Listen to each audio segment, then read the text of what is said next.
Good morning, नमस्कार आप सभी को हमारी ओर से। आप हमारे बहुत ही प्यारे बच्चे हो जो हमारे वीडियो पढ़ते हैं।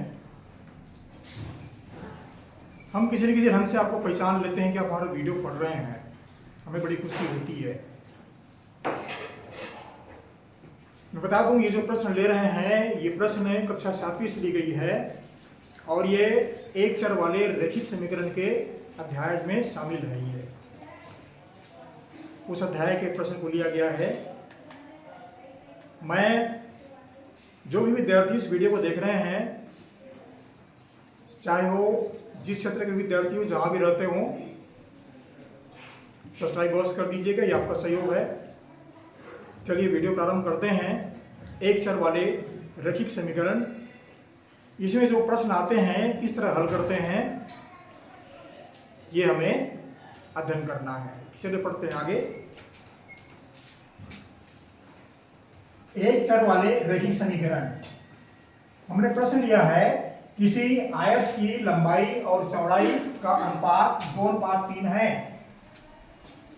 यदि आयत का परिमाप 90 सेंटीमीटर है तो आयत की लंबाई और चौड़ाई ज्ञात कीजिए। एक आयत है, आयत की लंबाई और चौड़ाई ज्ञात करना है। सबसे पहले विद्यार्थी को यह मालूम होना चाहिए कि आयत किसको कहते हैं। भाई ये तो मालूम होना चाहिए ना। आयत के बारे में बहुत सारे और अभी ध्यान पढ़ते हैं आप लोग, तो आपकी आयत की जानकारी होनी चाहिए। तो हमने एक आयत बना दी है, ये आयत है ABCD। तो आयत की परिभाषा क्या है? इसमें 4 कोण होते हैं, प्रत्येक कोण 90 अंश का होता है, प्रत्येक कोण 90 अंश का। और ये जो समूह भुजाएं हैं ये दोनों का माप बराबर होता है। ये दोनों समूह भुजाएं हैं, इसके माप बराबर होते हैं। और यदि चारों भुजाएं बराबर हो गए तो वो सब वर्ग कहलाएगा। तो ये आपको मालूम होना चाहिए कि दो समूह भुजाएं आपस में बराबर होती है और ये दोनों समूह भुजाएं आपस में बराबर होती है। ये प्रत्येक विद्यार्थी को मालूम होना चाहिए आयत के बारे में। अब इस प्रश्न के बारे में अध्ययन करते हैं। लंबाई और चौड़ाई का अनुपात 2:1 सा है, मतलब ये दो भुजा, इसको मान लेते हैं हम 2x, 2 मान लेते हैं, इसको 3 मान लेते हैं। 2:3 में है। अनुपात के रूप में जब दिया गया है तो उसको एक चर राशि के रूप में भी व्यक्त कीजिए। x, y, z, ABCD कुछ भी लिख सकते हैं आप। तो इसको मानेंगे 2x और इसको मानेंगे 3x, 2x और 3x। इसको सेंटीमीटर मान सकते हो। अब देखिए यहां पर लंबाई चौड़ाई का अनुपात, आयत की लंबाई बराबर 2x और चौड़ाई बराबर 3x।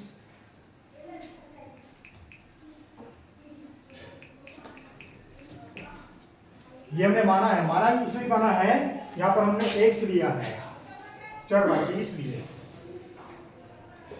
अनुपात के तौर पर दिया गया है तो निश्चित मान हमें मालूम नहीं है, इसलिए हमने x लिया है। अब ये 2x है तो ये भी 2x होगा, AD भुजा भी 2x होगा। चित्र के माध्यम से आप समझ पाएंगे। AB भुजा 3x है तो ये CD भुजा भी 3x होगा। अब चारों भुजाओं की लंबाई हमको मालूम हो गया। इसको सेंटीमीटर ले सकते हैं, सेंटीमीटर। चारों भुजाओं की लंबाई मालूम हो गया। अब क्या कह रहे हैं? आयत का परिमाप,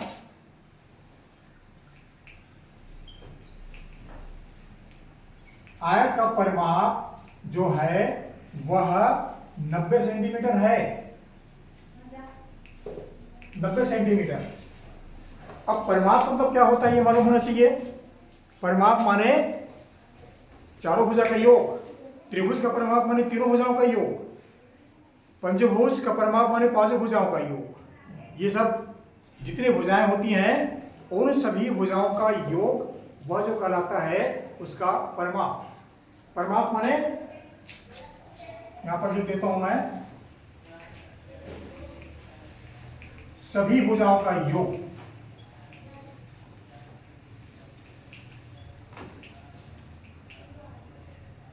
परिमाप का अर्थ गणित में प्रत्येक विद्यार्थी को स्पष्ट होना चाहिए। परिमाप मतलब उसका अर्थ यही होता है जो चित्र आपने लिया है उसके सभी भुजाओं का योग, योग माने जोड़ना। तो इस तरह से हमको परिमाप प्राप्त हो गया। चारों भुजाओं की लंबाई मालूम है तो निकाल सकते हैं आप। अब देखिए यहां पर 2x हम सभी भुजाओं को यहां पर जोड़ रहे हैं। ये 2x और ये 3x सब भुजाओं को जोड़ते हैं तो 2x धन 2x धन 3x धन 3x। हमने सभी भुजाओं को जोड़ दी। इसमें जितनी भुजाएं हैं सब भुजाओं को जोड़ दिया। जोड़ने के पश्चात क्या कह रहे हैं, ये 90 सेंटीमीटर के बराबर है। इसका मान 90 के बराबर है। ये भी सेंटीमीटर में, ये भी सेंटीमीटर है। अब ये देखिए चर राशि है, इसमें घात अलग अलग नहीं है। अगर घात अलग अलग होंगे ना तो वो सब नहीं जुड़ेंगे, नहीं जुड़ पाएंगे। तो ये सब समान राशियां हैं तो समान राशि सब एक साथ जुड़ जाएंगे। तो यहां पर 2 और 2 4, 3 7, 3 10 x सबको जोड़ देंगे। 7 3 10 x बराबर 90 या x बराबर 90/10। अब देखिए यहां पर x के साथ में जो राशि है वह यहां पर नीचे आ गया। नीचे आ गया मतलब इसको हमेशा हर में लिखेंगे। कभी भी आपको इस तरह के प्रश्न हल करने के दिए जाएंगे तो x के साथ में जो राशि रहती है वह हमेशा नीचे आएगा हर में। ये 0 से 0 कटा दिए या 10 से 10, 10 ने 90, x बराबर 9। अब मान निकाल दो। 2x बराबर 2 गुणित 9 बराबर 18 सेंटीमीटर और 3x का मान निकालो। 3x बराबर 3 गुणित 9 बराबर 27 सेंटीमीटर। ये हुआ लंबाई।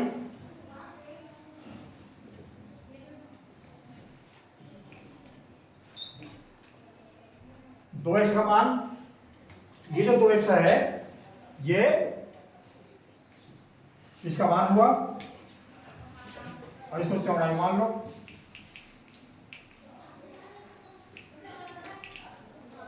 x इसका मान जो है ये 27 सेंटीमीटर हुआ और ये 18 सेंटीमीटर। तो ये मान प्राप्त हुआ। ये भी 18 सेंटीमीटर होगा, ये 27 सेंटीमीटर, तो ये भी 27 सेंटीमीटर होगा। सबको जोड़ोगे तो हमको 90 सेंटीमीटर ये प्राप्त हो जाएगा। ये तुम्हारे उत्तर की जांच हो जाती है। आशा करता हूं ये वीडियो आपको समझ में आ गया होगा, ये गणित समझ में आ गया होगा और जो विद्यार्थी देख रहे हैं आपको बहुत अच्छा लगेगा, मेरा सम्मान है। और जो विद्यार्थी इस गणित को पढ़ेंगे ध्यान रखें, सब्सक्राइब अवश्य कीजिएगा। ये आपका सहयोग है, आपको हम अपनी ओर से बहुत बहुत धन्यवाद देते हैं। चाहे आप जो भी स्कूल विद्यार्थी पढ़ रहे हैं, आपको हमारी ओर से बहुत बहुत धन्यवाद। Thank you.